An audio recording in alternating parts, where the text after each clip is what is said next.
Next topic is force on a current carrying conductor placed in a magnetic field.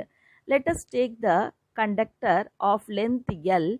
Here a small segment we can take, that is length is dl, and capital A is the cross sectional area, and I is the current flows through this conductor, and take a charge plus q which is flowing in this direction, and with the velocity, drift velocity Vd. And now we know that there is a relation between current and drift velocity, that is I is equal to NEAVD. We can keep the wire in a magnetic field, therefore force experienced. Therefore F vector equal to minus E into Vd vector into B vector. Here small n be the number of free electrons per unit volume. Therefore n is equal to capital N by V. Here capital N is the number of free electrons in the small element of volume V, and here volume formula V equal to area into the small segment dl, length of the segment. Therefore N is equal to capital N divided by A into dl, that is V value, and doing cross multiplication, N equal to NA dl. Force acting in small element, therefore df vector equal to minus En into Vd vector into B vector. Here we can substitute the n value, therefore minus ENA dl into Vd vector into B vector. Current flowing is known as I. A small element of the length is dl, therefore the current element ideal vector equal to minus ENA Vd vector into dl vector, and df vector equal to ideal vector into B vector. Therefore the total force we can write it F vector equal to IL vector into B vector. Here the cross product is there, therefore the magnitude of the force we can write it ILB sin theta. Here we can see two cases. First one, if the conductor is placed along the direction of the magnetic field, in that formula theta value is 0, sin 0 0, therefore F is equal to 0.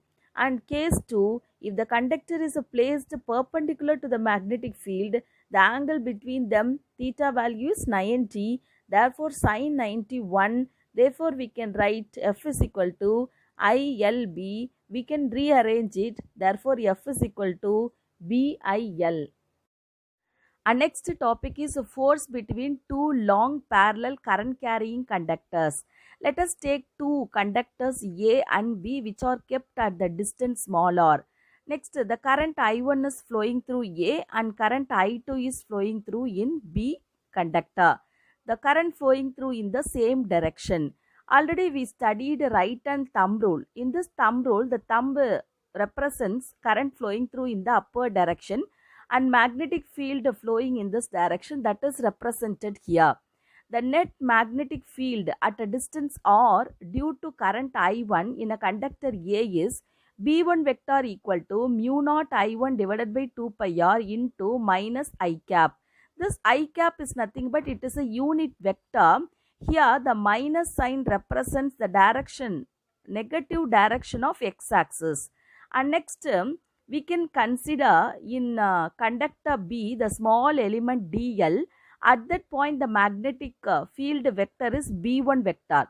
Therefore Lorentz force on the element dl of conductor B is df vector equal to I2 dl vector into B1 vector. Df vector equal to I2 dl vector into B1 value, that is mu naught I1 divided by 2 pi r into minus I cap. Here take it out the constant values, that is mu naught I1 I2 2 pi r. The remaining is dl into this I vector I cap, and then the direction of dl value is k cap. So that the minus value I will write it at the front. Therefore, according to the mathematical formula cross product, k cap into I cap equal to j cap. Therefore, df vector equal to minus mu naught I1 I2 dl divided by 2 pi r into j cap.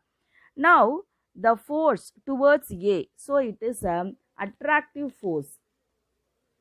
And next, at the top view, we can see the magnetic field around B, which is represented in the diagram. Therefore, the force per unit length of the conductor B due to the wire for the conductor A is F vector divided by L equal to minus mu naught I1 I2 divided by 2 pi r into j cap.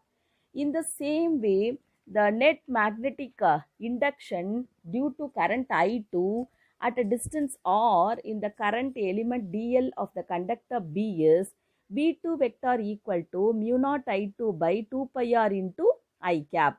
Therefore, df vector equal to I1 into dl vector into B2. B2 value we can substitute here. Therefore, I2 dl vector into mu naught I2 divided by 2 pi r.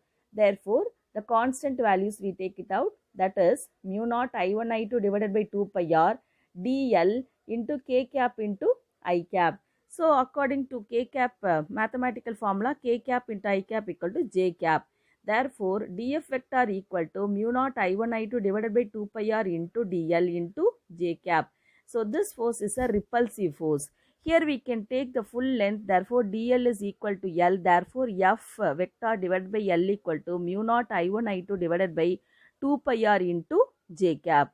And next we are seeing the diagram. In this diagram, current is in the same direction means attractive force, current is in the opposite direction means repulsive force. Next we will discuss about the definition of 1 ampere. For this I will write the formula here, that is F vector by L equal to mu naught I1 I2 divided by 2 pi r into j cap.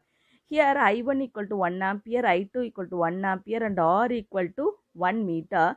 If the length is infinitely long conductor, the F vector per unit length value we have to write. Therefore, F is equal to mu naught by 2 pi and the remaining values are equal to 1. Therefore, mu naught value is 4 pi into 10 to the power of minus 7 divided by 2 pi.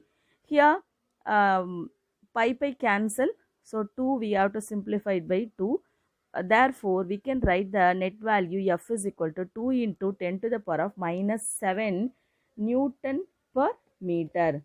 Therefore, the definition of ampere is 1 ampere is defined as that current when it is passed through each of the two infinitely long parallel straight conductors kept at a distance of 1 meter apart in a vacuum causes each conductor to experience a force of 2 into 10 to the power of minus 7 Newton per meter length of conductor.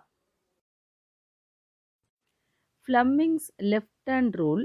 When a current-carrying conductor is placed in a magnetic field, the direction of the force experienced by it is given by Fleming's left-hand rule. Stretch forefinger, the middle finger and the thumb finger of the left hand such that they are in mutually perpendicular directions. If forefinger points the direction of magnetic field, the middle finger points the direction of electric current, then the thumb finger will point the direction of the force experienced by the conductor. This is known as Fleming's left-hand rule.